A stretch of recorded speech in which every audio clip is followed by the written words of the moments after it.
नमस्कार and I welcome you all to world affairs. मैं हूं प्रशांत धवन। नाउ रिसेंटली आपने नोटिस किया होगा, बहुत सारे आर्टिकल पब्लिश हुए हैं कि बलूचिस्तान की प्राइम मिनिस्टर इन एग्जाइल ये आई हैं भारत। यहां पर आप देख पाओगे बलूचिस्तान पीएम इन एग्जाइल ये इंडिया में आई।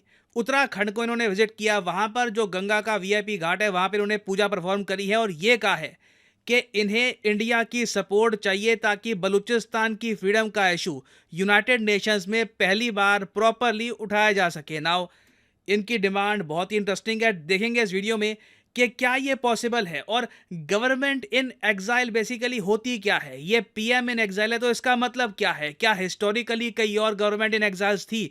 तो बहुत कुछ आपको जानने को मिलेगा यहाँ पर। मगर आगे बढ़ने से पहले आपसे क्वेश्चन पूछूंगा। क्वेश्चन ये है कि हाल ही में वो कौन सा एशियन कंट्री है जिसकी आबादी 8 लाख कम हो चुकी है रीसेंट डेटा के हिसाब से। 8 लाख की गिरावट। ये है यहाँ पे आपकी ऑप्शंस, वियतनाम, चाइना, जापान या फिर इंडोनेशिया। कमेंट सेक्शन में करिए उत्तर, सही आंसर मैं आपको दूंगा वीडियो के एंड में। अच्छा, तो सबसे पहले डिस्कस करते हैं कि गवर्नमेंट इन एग्जाइल किसको कहते हैं। देखिए, एक ग्रुप अगर ये क्लेम करे कि हम लोग असली सरकार हैं एक देश की या फिर एक कंट्री के हिस्से की, मगर हमें आज़ादी नहीं मिल रही, उस देश के हिस्से को आज़ादी नहीं मिल रही, तो वो ग्रुप उस देश से निकल कर कह सकती है कि हमें एक गवर्नमेंट इन एग्जाइल।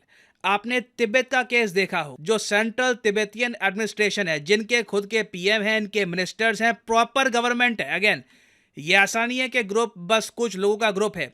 जब गवर्नमेंट इन एग्जाइल बनती है तो ये लोग कहते हैं कि हमारा खुद का पीएम है, खुद के मिनिस्टर्स हैं, प्रॉपर फंक्शनिंग गवर्नमेंट है, मगर हम अपनी ज़मीन पर प्रॉपरली एडमिनिस्ट्रेशन इसलिए नहीं कर पा रहे क्योंकि हमारी ज़मीन किसी और ने कब्जा रखी है। अब इस केस में, तिब्बत के केस में आपको पता है कि पीपल्स रिपब्लिक ऑफ चाइना ने तिब्बत को ऑक्यूपाई कर रखा है। इसलिए जो सेंट्रल तिब्बतियन अथॉरिटी है, ये दुनिया भर में, चाहे यूएस हो, इंडिया हो, दुनिया भर की और कंट्रीज हो, वहां पर जाकर ये अवेयरनेस जगाने की कोशिश करती है कि चाइनीज रूल के अंडर तिब्बत एक स्लो डेथ मर रहा है। बहुत ही धीरे धीरे तिब्बत का कल्चर, तिब्बत की सोल, इसको इरेज किया जा रहा है। ये बार बार कहा है तिब्बत के एग्जाइल्ड लीडर ने। और आप अगर भारत का इतिहास देखोगे तो फ्रीडम स्ट्रगल में भी भारत के महान लीडर नेताजी सुभाष चंद्र बोस ने भी एक बहुत ही important government in exile form करी थी। जी हाँ, इसके बारे में आपने आई एम श्योर सुना होगा कभी ना कभी।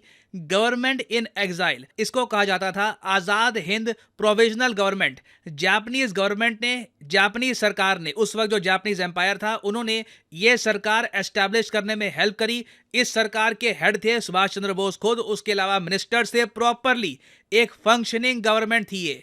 और यह सरकार बना दी गई थी 1943 में ड्यूरिंग वर्ल्ड वॉर 2। और यहाँ पे आप देख पा रहे हो कि ये मैप, ये उस वक्त जापानीज एम्पायर, ये यहाँ पे जो आप ग्रीन पार्ट देख रहे हो, लाइट ग्रीन पार्ट, ये वो एरिया है जो नेताजी सुभाष चंद्र बोस की गवर्नमेंट इन एग्जाइल क्लेम कर रही थी। ये एक प्रॉपर यूनाइटेड इंडिया है जहां पे आपको पाकिस्तान भी दिखेगा। और जो डार्क ग्रीन एरिया आप दिख रहे हो, ये सुभाष चंद्र बोस की जो एग्जाइल गवर्नमेंट थी उसके अंडर था। जी हाँ, ये सब एरिया सुभाष चंद्र बोस की आजाद हिंद फौज की वजह से आजाद हिंद प्रोविजनल गवर्नमेंट के अंडर आ चुका था। तो दुनिया भर में आप देखोगे ना, अगेन मैं एग्जांपल देने को आऊंगा तो ये वीडियो बहुत लंबी हो जाएगी। बहुत से एग्जांपल है दुनिया भर में, जब भी एक कंट्री का एक सर्टन हिस्सा इंडिपेंडेंस मांगता है या फिर कुछ और इशू होता है तो एक गवर्नमेंट इन एग्जाइल फॉर्म की जाती है कुछ लोगों द्वारा। और बलूचिस्तान का भी सेम केस है। बलूचिस्तान में भी बहुत से लोग आजादी चाहते हैं, तो इसलिए नायला बलूच, इन्होंने आज से कई साल पहले बलूचिस्तान की गवर्नमेंट इन एग्जाइल एस्टैब्लिश करी थी। ये सरकार एस्टैब्लिश करना ही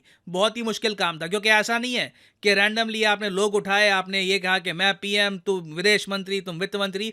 आपको प्रॉपर फंडिंग चाहिए होती है। और आज के समय ना, बलूचिस्तान की जो ये पीएम इन एग्जाइल है, ये दुनिया भर में जिस कंट्री में भी इनको जाने का मौका मिले, बोलने का मौका मिले, वहां पर ये जा रही हैं और उनसे ये कह रही हैं कि आप यूएन में प्लीज बलूचिस्तान का इशू रेस करिए। अभी देखो, इनके सामने जो संघर्ष है आजादी का, ये बहुत लंबा है। आज के समय बिल्कुल बलूचिस्तान लिबरेशन आर्मी बलूचिस्तान में एक्टिव है। जो मोहम्मद अली जिन्ना के स्टैचूज हैं, ये हम काफी बार सुन चुके हैं कि इन पे अटैक हो चुका है, ब्लास्ट से उड़ा दिया जाता है काफी बार। और ऑलमोस्ट हर दूसरे महीने हम ये भी देखते हैं कि पाकिस्तान आर्मी के बहुत सारे सोल्जर्स बलूचिस्तान लिबरेशन आर्मी मार देती है, कभी 9 कभी 20, मगर ये बात साफ दिखती है कि पाकिस्तान आर्मी का कंप्लीट कंट्रोल नहीं है बलूचिस्तान में। बट अभी भी ना इंडिपेंडेंस के लिए बलूचिस्तान को बाहर से सपोर्ट चाहिए होगी, इन्हें यूएन से सपोर्ट चाहिए होगी, इंडिया से इनको सपोर्ट चाहिए होगी। और आप सोच कर देखो तो बलूचिस्तान का जो केस है इंडिपेंडेंस का बहुत स्ट्रांग है। सबसे पहली बात, बलूचिस्तान को कभी पीसफुली पाकिस्तान में मर्ज नहीं किया गया था। मार्च 1948 को पाकिस्तान ने आक्रमण किया था और बलूचिस्तान को गलत तरीके से कब्जा लिया था।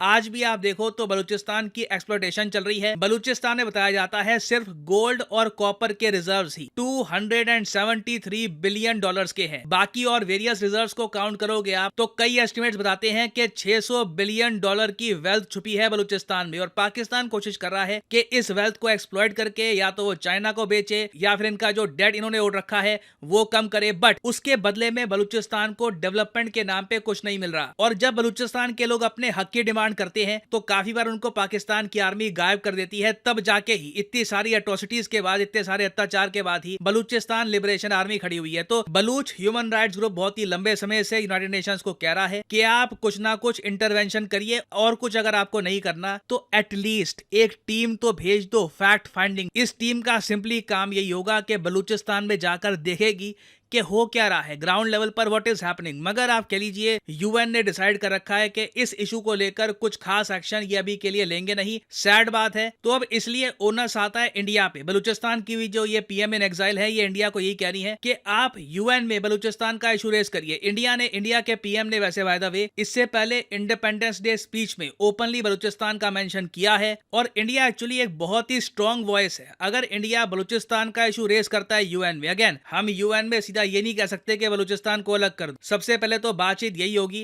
कि बलूचिस्तान में जो अत्याचार हो रहे हैं, जो ह्यूमन राइट्स वायलेशन हो रही है, इसे प्रॉपर्ली हाईलाइट करना होगा यूएन में। और फिर इवेंचुअली देखिए, अगर हम फ्रीडम की बात करें ना, तो इंडिया अकेला नहीं, इंडिया को कई और कंट्रीज की हेल्प चाहिए होगी। मेरे हिसाब से इस पर्टिकुलर केस में ईरान एक बहुत ही इंपॉर्टेंट कंट्री हो सकता है। बलूचिस्तान अगर एक इंडिपेंडेंट कंट्री बनता है तो उसका एक बहुत ही जरा बड़ा बेनिफिशियरी होगा ईरान। क्योंकि याद रखिएगा बलूच लोग ना सिर्फ पाकिस्तान, ईरान में भी रहते हैं, तो इनकी जो एक बहुत ज्यादा वोलेटाइल बॉर्डर है विद पाकिस्तान, ये बिल्कुल काम हो जाएगी। बलूच लोग काफी प्रॉस्पर कर पाएंगे। बट अभी देखना ये होगा कि इंडिया की नीति बलूचिस्तान को लेकर क्या रहेगी। क्या हम बलूचिस्तान का इशू जेन्युइनली यूएन में उठाएंगे? क्या हम यूएसए को कहेंगे कि बलूचिस्तान लिबरेशन आर्मी को जो आपने आतंकवादी का टैग दे दिया है ये हटाइए? तो अभी देखिए बलूचिस्तान के सामने जो रास्ता है बहुत लंबा है, और एक कंट्री अगर जेन्युइनली इनकी हेल्प कर सकता है वो है इंडिया। नाउ यहाँ पे मैं आपसे पूछना चाहूँगा, आपके हिसाब से क्या इंडिया को बलूचिस्तान का इशू यूएन में रेस करना चाहिए या नहीं? अगेन देखिए, यहाँ पे आपका एक काउंटर आर्ग्यूमेंट ये हो सकता है कि यू नो व्हाट, ये अभी हमें करने की जरूरत नहीं है।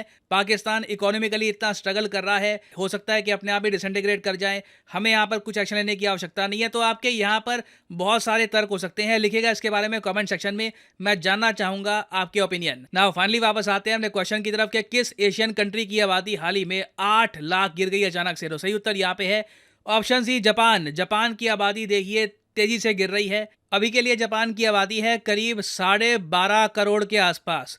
यूएन का एस्टिमेट है कि डेफिनेटली विदाउट एनी डाउट 2050 तक जापान की आबादी 10 करोड़ से कम हो जाएगी अगर इस तरीके से इनकी आबादी हर साल गिरती रही। क्योंकि 8 लाख का बड़ा फॉल जापान की हिस्ट्री में कभी देखा नहीं गया है। और ये सब हो क्यों रहा है? लो बर्थ रेट, लोग शादियां नहीं कर रहे, लोग फैमिलीज नहीं बना रहे, लोग अपनी लाइफ में बहुत ज़्यादा बिजी हैं, इन्फ्लेशन इतनी है कि फैमिलीज लोग अफोर्ड नहीं कर पा रहे। तो इसलिए पॉसिबिलिटी है कि इन द फ्यूचर जापान बहुत सारी माइग्रेशन अलाउ करेगा। मुझे तो यही दिख रहा है कि फ्यूचर में बहुत सारे इंडियंस को अपॉर्चुनिटी मिलेगी जापान में रहने की। और फाइनली यहाँ पर मैं ये भी ऐड कर दूं कि अनअकैडमी का एक मैसिव डिस्काउंट स्टार्ट हो चुका है। 50% डिस्काउंट आपको मिलेगा ऑन अनअकैडमीज कोर्सेज। तो फॉर एग्जांपल लेट्स से आप लाइफ में एक बार चाहते हैं कि प्रॉपरली यूपीएससी एग्जाम की प्रिपरेशन करनी है, तो कमेंट सेक्शन में जाइए, यहाँ पे आपको ये लिंक मिलेगा, इस लिंक पर करिए क्लिक और यहाँ पे आप परचेज कर पाएंगे अनअकैडमी का UPSC course eight 50% discount. Usually ये डिस्काउंट होता है 10% का, कुछ दिनों के लिए ये डिस्काउंट 50% का आपको मिलेगा। बट इस डिस्काउंट को अवेल करने के लिए सिंपली यहाँ पर कोड डालिए PD10 और प्राइसेस अपने आप गिरना स्टार्ट हो जाएंगे। You will be able to save a lot of money, so use the code PD10 and save money. इसी नोट के साथ ये है वीडियो का अंत। Thank you for listening and as I always say, may the gods watch over you.